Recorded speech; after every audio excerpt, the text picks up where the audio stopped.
Hello, hello.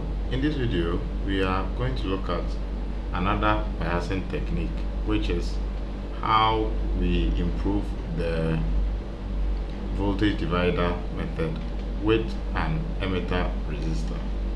Previously, we looked at a simple biasing method where we connected a bias resistor to the VCC, same VCC here.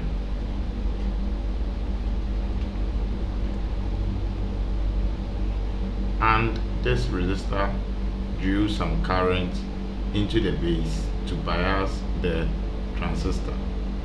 So you connect a decoupling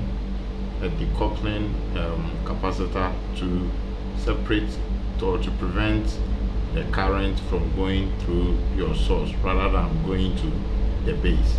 And in the design procedure, you select your bias resistor depending on the value of collector current you need for your preferred headroom and your gain. Okay, then we looked at the drawbacks to this method, which was the sensitivity to beta, because you chose IB, which is equal to VCC divided by the resistor, the bias resistor that you chose, and this gives you IB.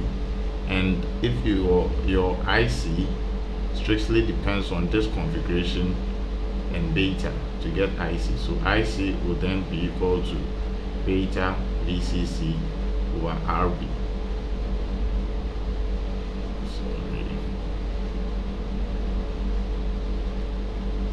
RB. Okay, so supposing operation temperature changed, beta would change, and there's also the tolerance factor of the resistor, and these two would not let us get a precise value of IC, assuming precision is key. So an improvement of this biasing method is to use the voltage divider method.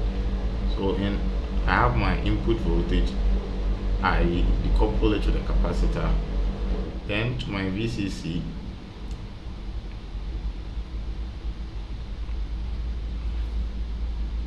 is grounded.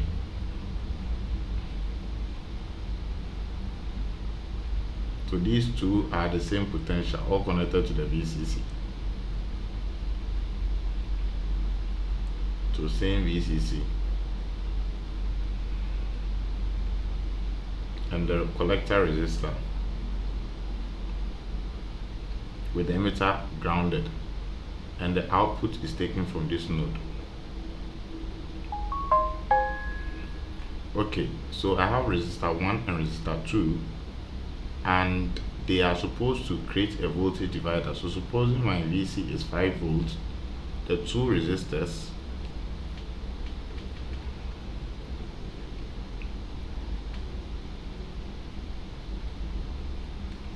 R1, R2 are supposed to create a voltage divider such that R1, R2 is going to bias the transistor. So here we are not relying on drawing current to the base directly. In that case, then the collector current would have depended on beta. But this time around, we are rather going to get a VBE from the voltage divider, which is going to be R2, this resistor, over the sum of the two, supposing the two are in series, R1 plus R2. So our collector current will now be equal to a reverse saturation exponential. Instead of VBE, I'm going to write the VCC, which is a 5 volts, times the voltage divider R2 R1 plus R2, all over VT. Okay, So here there's less sensitivity to beta, as you can see, and also the drawback is that if there's any error in the value of the resistor here, then the VBE will change, because our calculated voltage divider would not be as accurate due to some tolerance error that could occur as a result of the resistor. Now we also looked at what happens if we don't do the proper calculation to bias the transistor properly. So let's look at that. So assuming I make an error with my calculation, it must be mentioned that the two resistors R1 and R2 are technically not in series, because for resistors to be in series, you should have the same current flowing through them.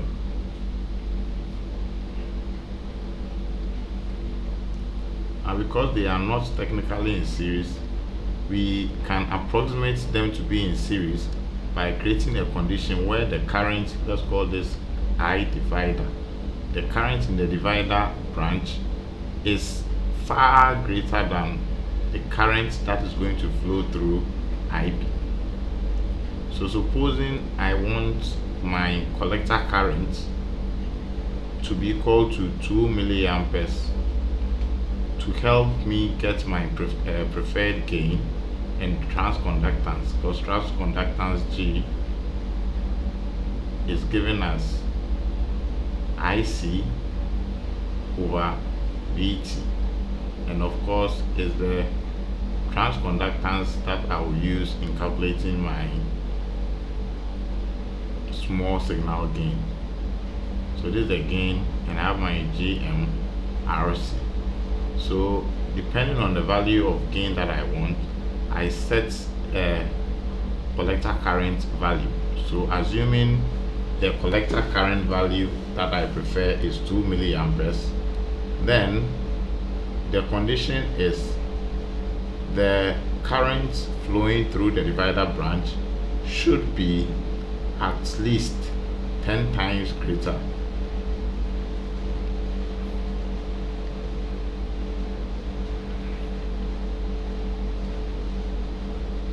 I can decide to make them 100 or 1,000 times greater, but that will mean the value of the resistance will be lower to draw more current.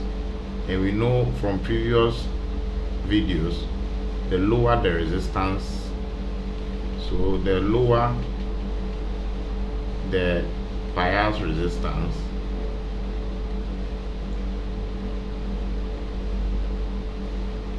the higher. Okay, so the lower the bias resistance, that means that the lower the input impedance.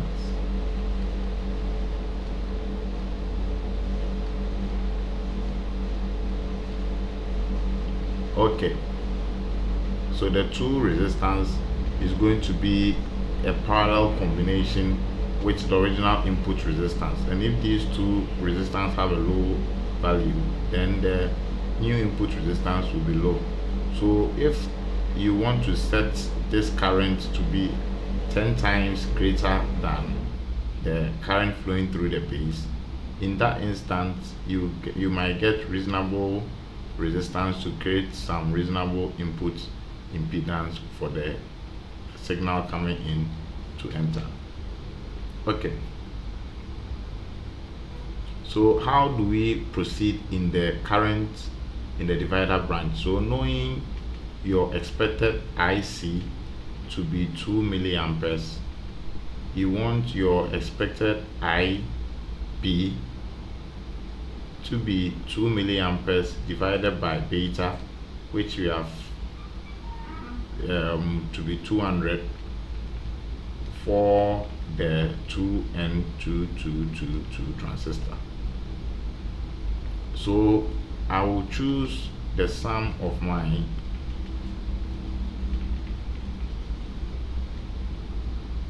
such that I get current that is 10 times greater than 2 milliamperes over 200. Then after I do the calculation, I will get the preferred sum of the two resistors that we need. I think previously we got 40 kilo ohms to be the sum. Then, assuming we wanted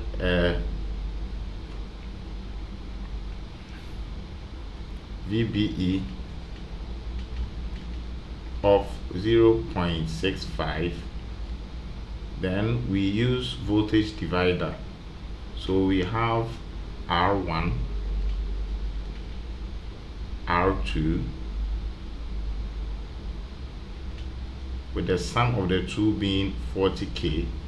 How do we distribute them so that from our junction potential to the ground separated by R2, the potential that will be VBE will be equal to 0.65. So what we do is we use voltage divider. They are dividing 5 volts, and we want the value of R2, but we know the sum is 40k, and we want the answer to be 0.65. So you can punch this on your calculator, but I think the previous one that we did, we got a value of 5640. Not very sure about this, but I was around this value. So if R2 is this, then R1 is going to be the 40 kilo minus 5640, and that gave us 3, 4. So I'm not really sure. Okay, let's just do that. 40, 5640. So that gives us 0, 6, and here is going to be 9. So 3, and so 9 again. So 3, 4. Okay, so something like this. Okay. All right. Then we place our voltage divider this way, with the R1 being 34360 and the R2 being 5640 ohms. Okay, so this should give us precise calculation, but assuming in reality the value of the resistor here changes, what happens? So let's take an example where we don't bother to give any bias, any calculation. We just split them into 2000, 20,000 K, sorry, 20,000 ohms. Let's write 20K, 20K ohms. Now what happens in this case is the VBE, this is the base, this is the emitter which is grounded, so the VBE is always going to force the potential here to be around 0.7, so between 0.6 to 0.8, depending on the type of transistor that we use. So assuming the current flowing through the divider is, so I remember it was somewhere around 215 microamperes. If the current flowing through the divider is 215 microamperes, depending on how we set it, that's the VCC divided by the sum 40k. But we are not getting exactly what we expected because part of the current is branching through here and they are not exactly in series. I think precisely we're supposed to get somewhere 250 amperes, but because of this approximation we did it on LTspice and we got something like 215 microamperes. Forgive me if I'm not getting the precise values. I'm trying to recall as much as possible. Then when this current gets to this branch, because the VBE here is forced that's this node is also VBE, is forced to be 0.7 in our case, or 0.71. The current that will be permitted to enter this branch would be the current that will be enough to give this 0.7. So that's only 35 microamperes. So only 35 microamperes out of the 215 were permitted to enter the branch. Then the remaining 180 or 170, yes, 180 microamperes would enter the base. Now when they get to the base, they have no other option but to increase the collector current to be 200 times this 180 milliamperes. So the collector current was somewhere around 4 milliamperes, which would drive the device into saturation because our collector current RC I think after the calculation we realized that the collector current was somewhere 4.3 milliamperes, and after multiplying that by the 1 kilo ohm, the device had to be run into saturation. Okay, so that was after we are done. We will just run everything on LTspice and see what happens. But how could this be corrected? Now, assuming this same setup, we had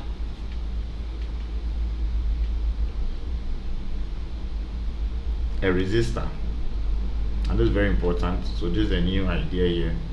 We had a resistor between the emitter, so this node is the emitter, and the collector.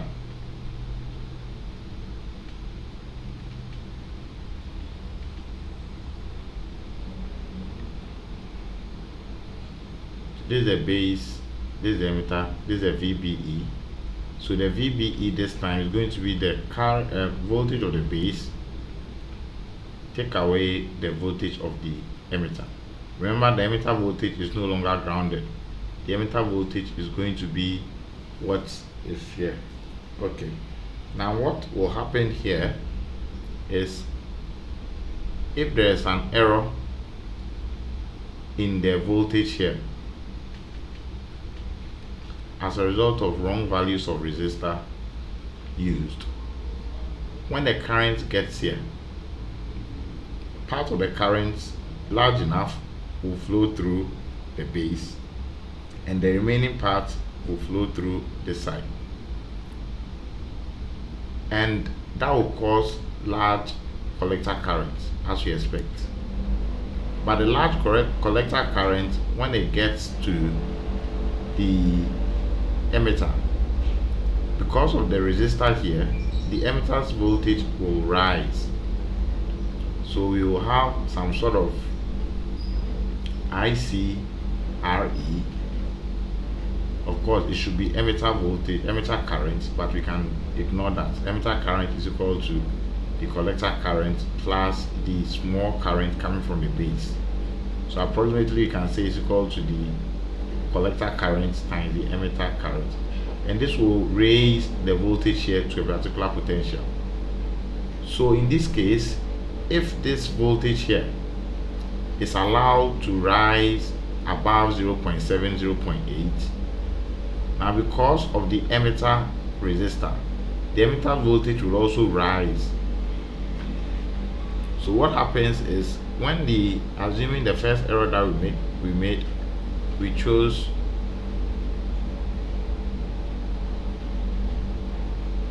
so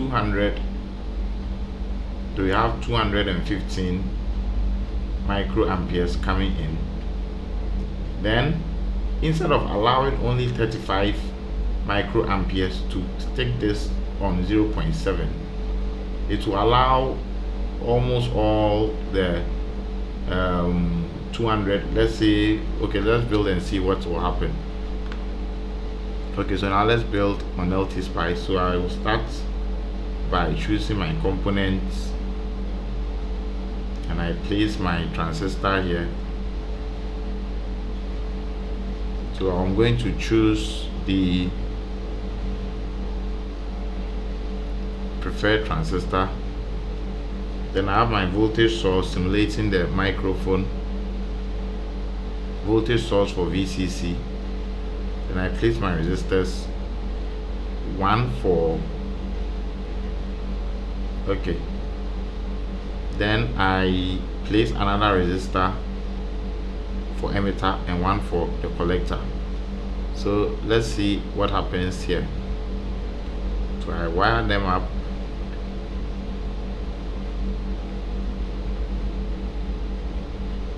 and this is a mistake I made previously, so I'm going to split it, and you have to wire them one by one, so make sure there's that dot there. So here means there's a connection, and you do this to be sure there's a connection between them. Okay, so I'll do same for this one, and I'll make sure the VCC is tied to that dot, so both R4 and the resistance of the bias are all tied to the VCC. And I'll put a ground here, and I'll wire it up.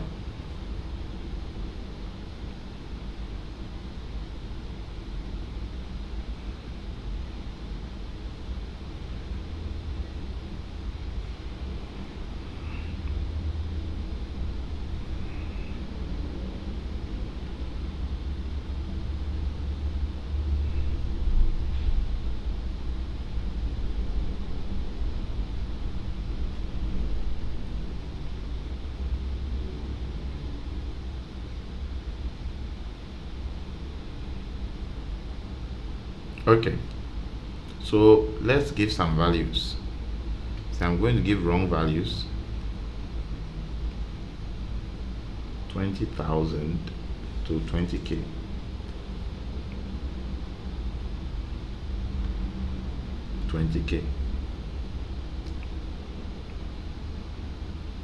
Then we have the collector 1k, and I have another 1k here.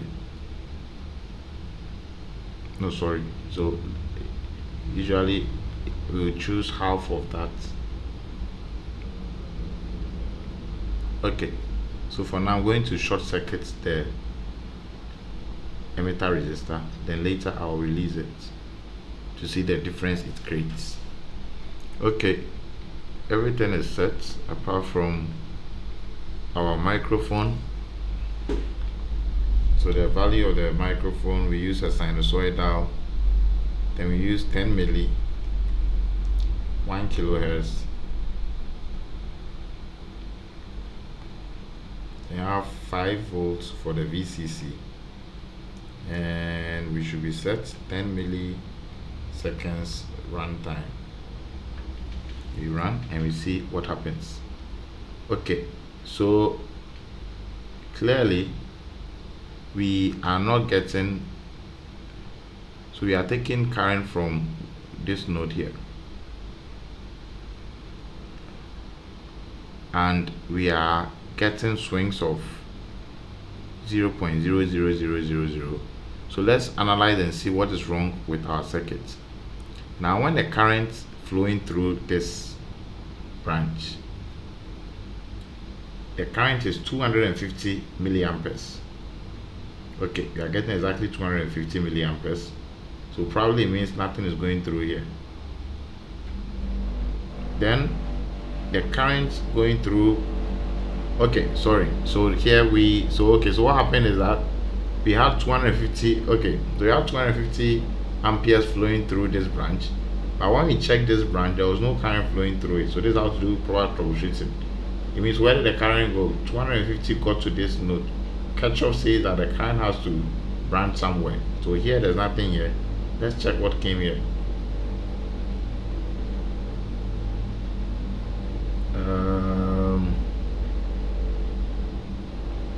Okay, so we have negligible current. You can see at the emitter level, collector. Okay, so the base current is down here. You can see the base current even in negative picofarad. That means whatever current is even going in the opposite direction. That we shouldn't make so much sense of it because it's a very tiny current. Pico is 10 raised to the power negative 12. Alright, so the current through here. Now look at the current through the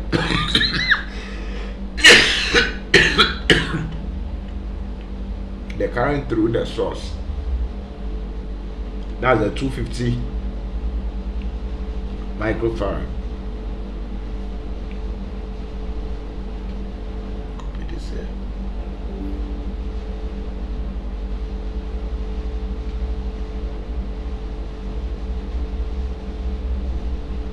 Okay, let's do some analysis. So what is happening is that when the current of 250 microamperes gets here, everything flows to the source because the source has low impedance.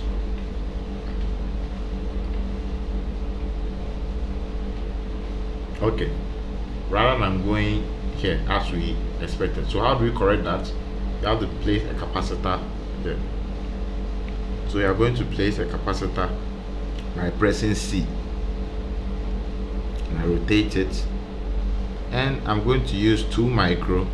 It's large enough, even though it's not optimized. For now, you're not looking at sizing capacitors, but it's large enough to create a short circuit for the AC. So when the AC from the microphone, because the frequency is 1K, is coming, it will see this as a short circuit and pass through. But when the DC, which has frequency of 0, gets here, the impedance becomes 1/2 pi FC, and that is the frequency of 0. So that becomes an open circuit with an infinite impedance. Okay, so that solves part of our problems. Let's run again and see what happens.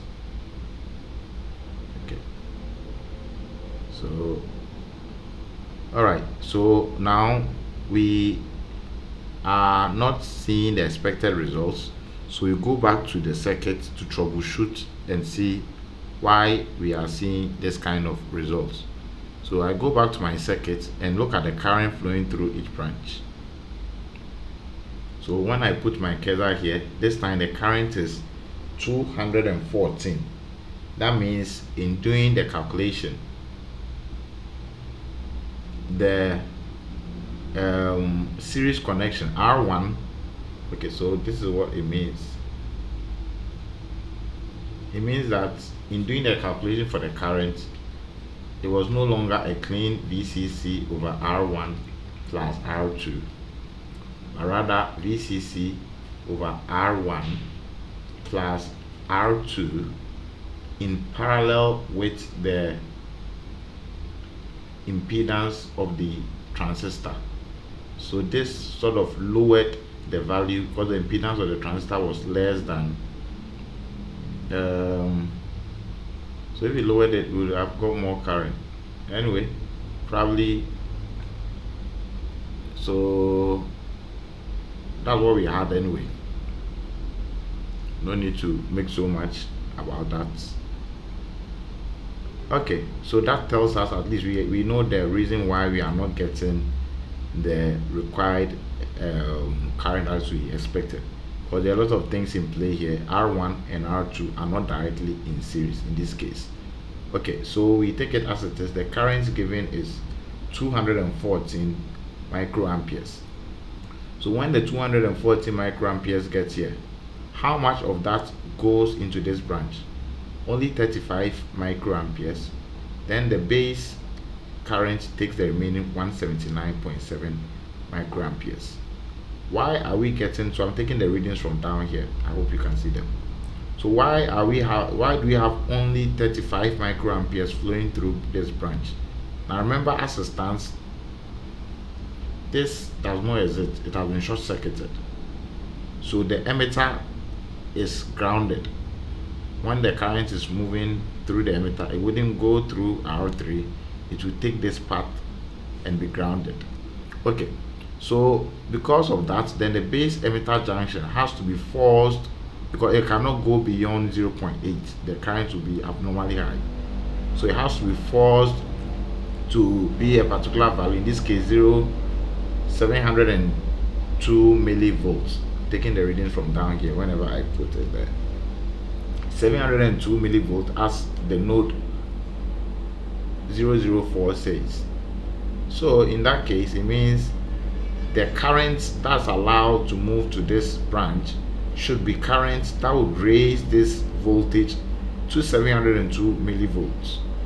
So the current out of the 214, only 35 microamperes is allowed in to raise the voltage to 702 millivolts. The remaining current will not go through the capacitor, but the remaining current would have to go through the base, and we have 179 microamperes. So this 179 microamperes, depending on the value of the beta, would inform a collector current around 4.93 milliamperes. Okay, so does that mean let me check the HPE, if indeed. So here I'm seeing this and assuming this is the beta 200.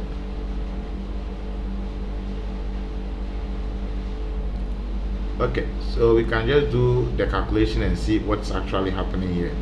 So if I have a collector base current of 180 and I multiply by 200, I was expecting to get something like 3.6 milli, but I'm getting 4.93. So probably the beta is more, or there are some practicalities that we are not considering. Or you could try another resistor, another transistor here and see if the problem is with the beta. So here I have 300, so I'm going to get more beta. Okay, so if I run that, alright, so the current here, let's see the value of the base current in this case. It didn't change by much, but the collector current changed. Okay, so that confirms that the value of the beta that is giving us different values. I'm going back for consistency to pick our famous 2NN transistor. So that should usually be the first one available to us. We pick that. So the current, collector current, depending on the interplay between the base current and the beta, is now 4.9 milliamperes. 4.9 milliamperes going through 1K will raise this voltage to 4.9 kilovolts. Okay, so let's take a screenshot to the notepad and see how it goes.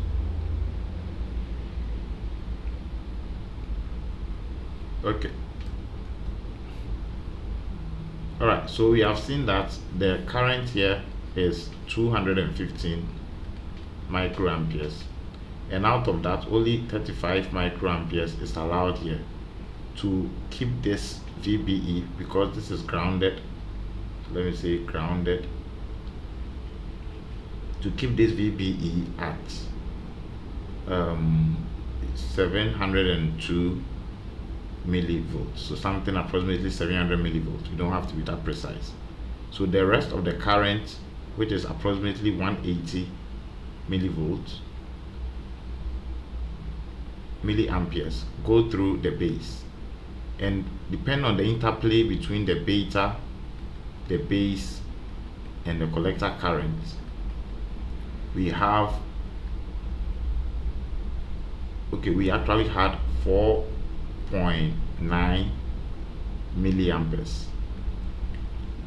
So the voltage drop, or the voltage at the output here, is going to be the 5 VCC minus 4.9 volts. Why volts? Because this current times 1k will give me 4.9 volts, and I have 0.1 here. So the 0.1 volts will make the transistor go into saturation because the collector is less positive than the base. That means this junction is forward bias. Remember, we want the base collector junction to be reverse bias, not forward bias, in the forward active region. Okay, so now what happens if we put a resistor at the emitter to try and correct the circuits? I'm going to delete this wire here. Now I've released the emitter, and let's run and see what happens. Okay, so after running, now we are seeing something useful. All right, but the center voltage, when there's no current from the microphone or voltage from the microphone, the center voltage seen down here as down here. So whenever I put the probe, I measure the voltage by looking at what's here. Usually you will not see that if your screen is not in full screen. It might be off the screen, so you have to stick to full screen to be able to take that measurement. So the center voltage here, so I'm going to write the voltages.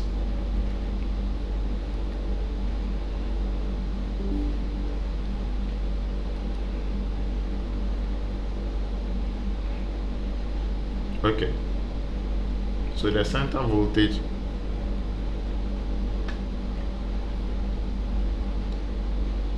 here, the voltage is resting at 1.7. Okay, if they do this, that will be quite irritating. 1.77714.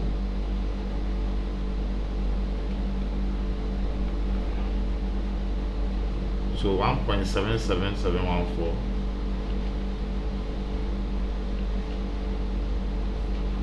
Then what about the voltage at this point? So the emitter voltage has also been raised to 1.6210. So 1.6210.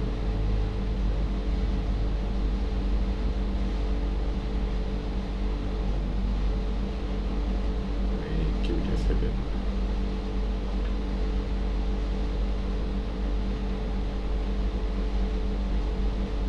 Okay, 1.6210.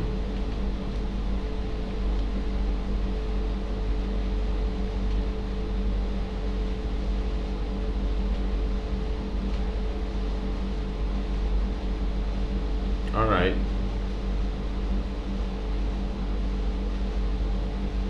So that tells us that our headroom has now been reduced. We cannot get voltage below 1.6210.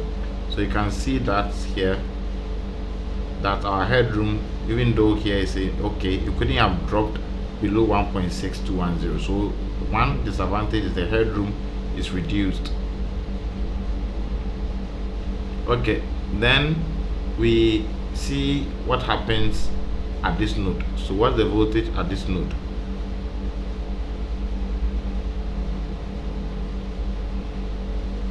Okay, so the voltage, so the voltage at this node is 2.307. So 2.307.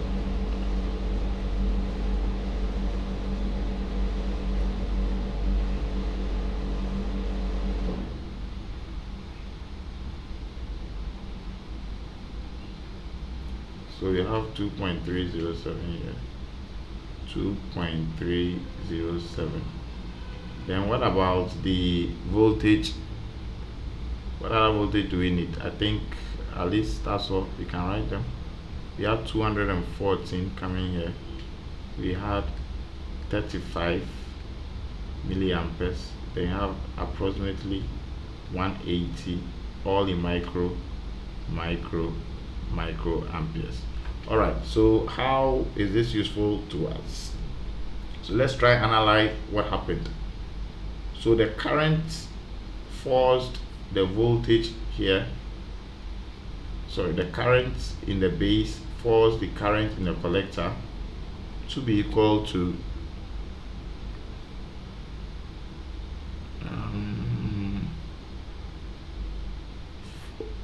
okay, wait, have I not run that? Okay, now after putting in, so yes, so after putting in the, so things change, sorry, after connecting the emitter resistor, now things change. The current is now 362, sorry, 134 milliamperes, and 115 was now allowed. So sorry, so need to clean this up.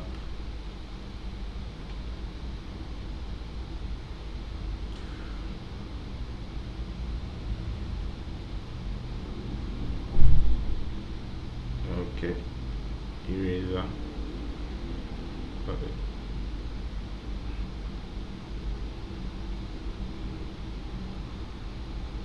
So this has to be cleaned up, and this.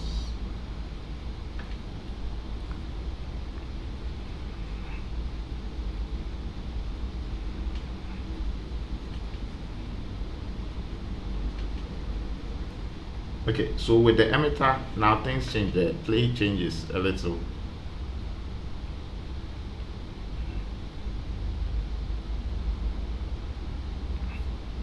Okay, so with the emitter, we have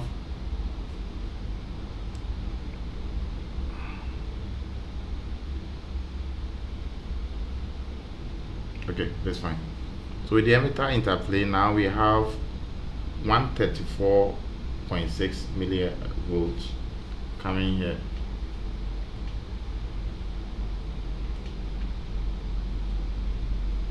.136 point something, I've forgotten, milliamperes. And out of that, how much was allowed here and how much was allowed here?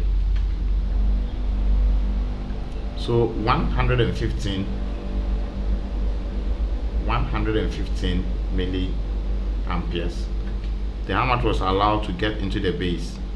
Only 19.2 micro, sorry, I said milli, sorry, 19.2 microamperes.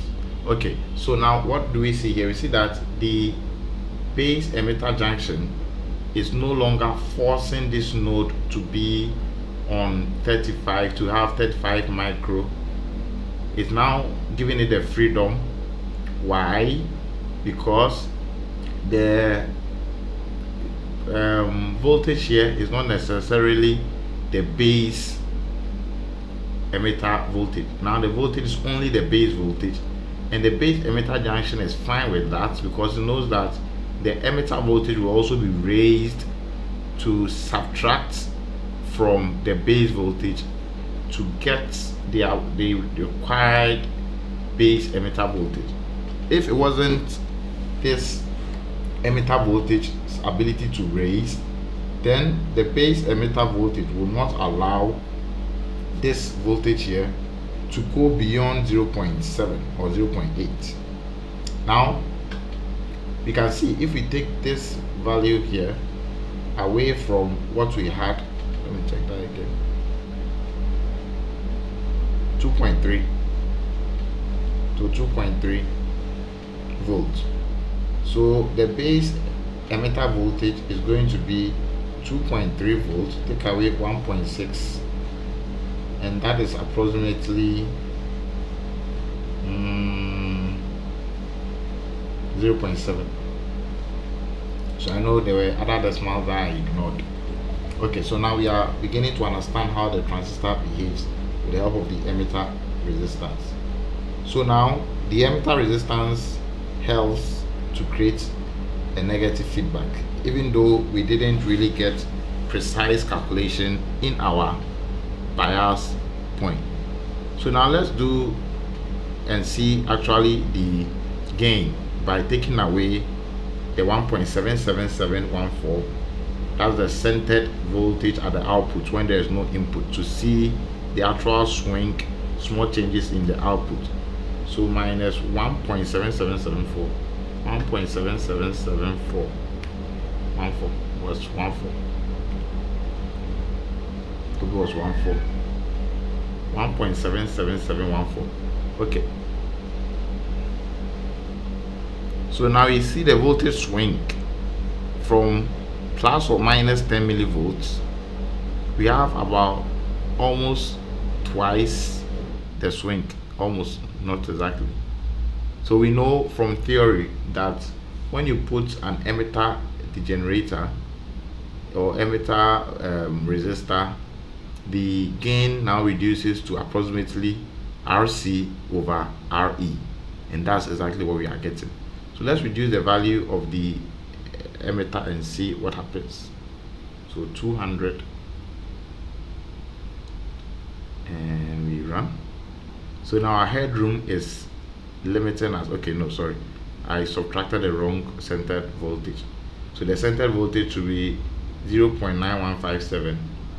So let me do 0.9157 because the centered voltage had changed. 0.9157,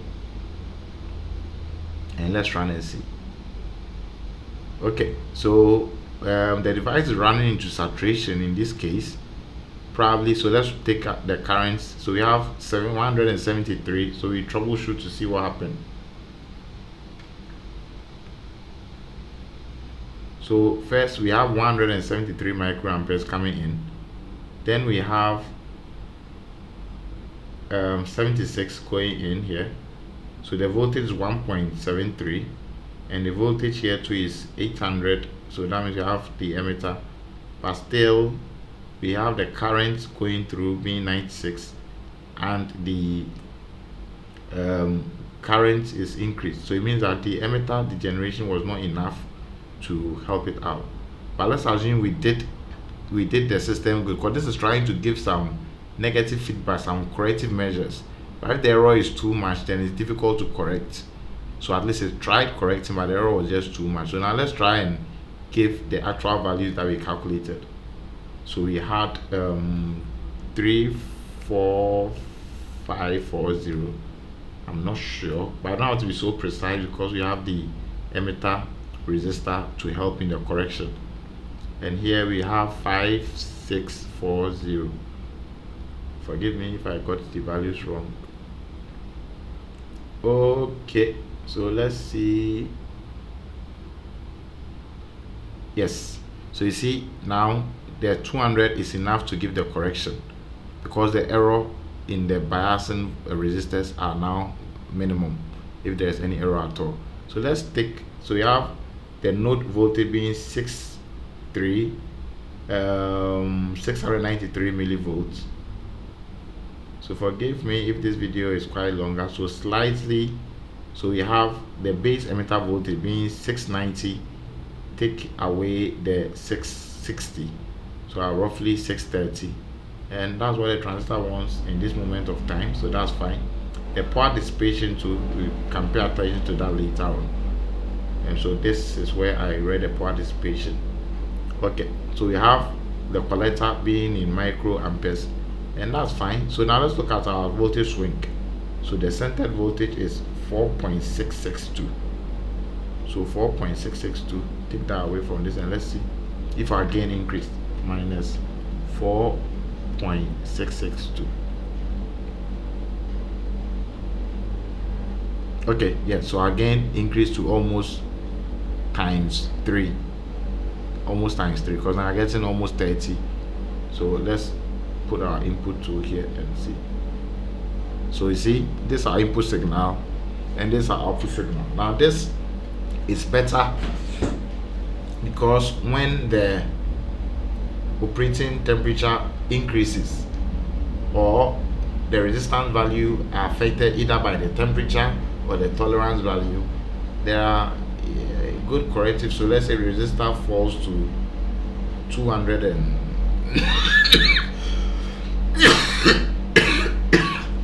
let's see. Okay, that was too much. But assuming our emitter resistor had been 300, Would that be enough? Okay, so what is happening is, I'm sure I'm not using, so even the first one wasn't really an error. Let me go back to the 200.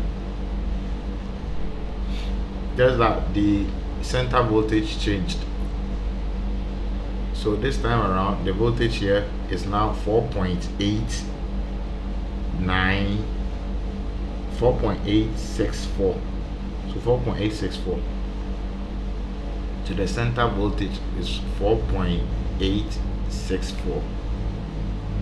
I thought that was 9.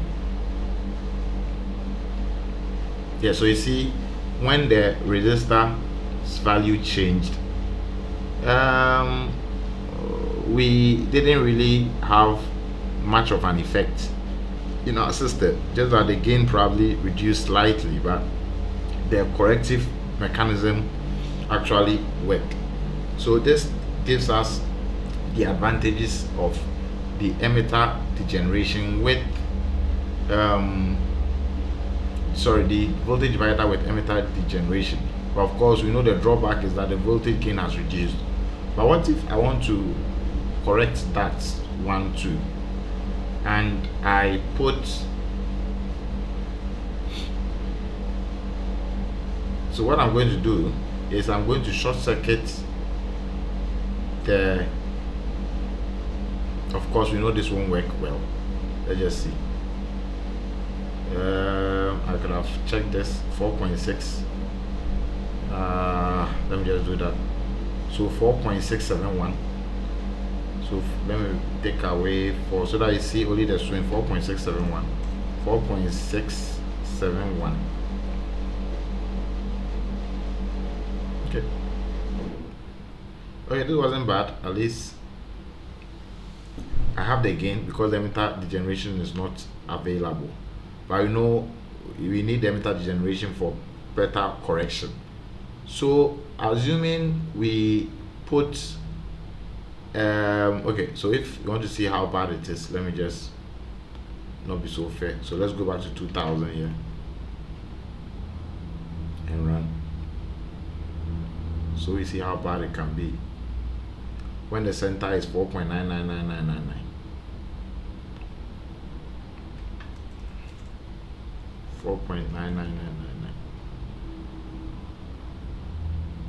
And I run. So you see the device failed. Okay. With the emitter degenerator, let's run that again and see the center voltage.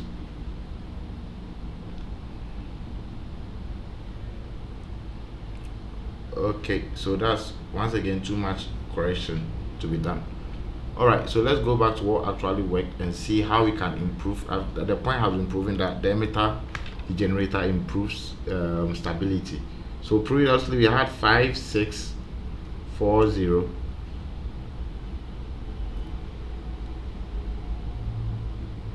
the center voltage being 4.66247. So just to see the output swing, I put minus 4.6647. I hope it's 47. 4.6627. 4.6627. Okay, so we see the output very neat and the input here. Okay, so now what if, you know, without the emitter degeneration, the output is better, you get better gain, just that it's not stable and there's no corrective mechanism. So you want, if you want both the emitter degeneration and to increase the gain, then what I'm going to do is I'm going to put a bypass here.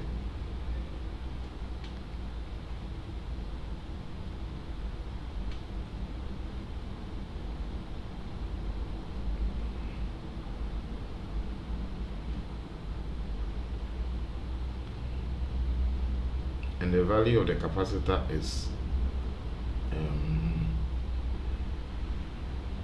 what do we have? So let me put 2 micro there.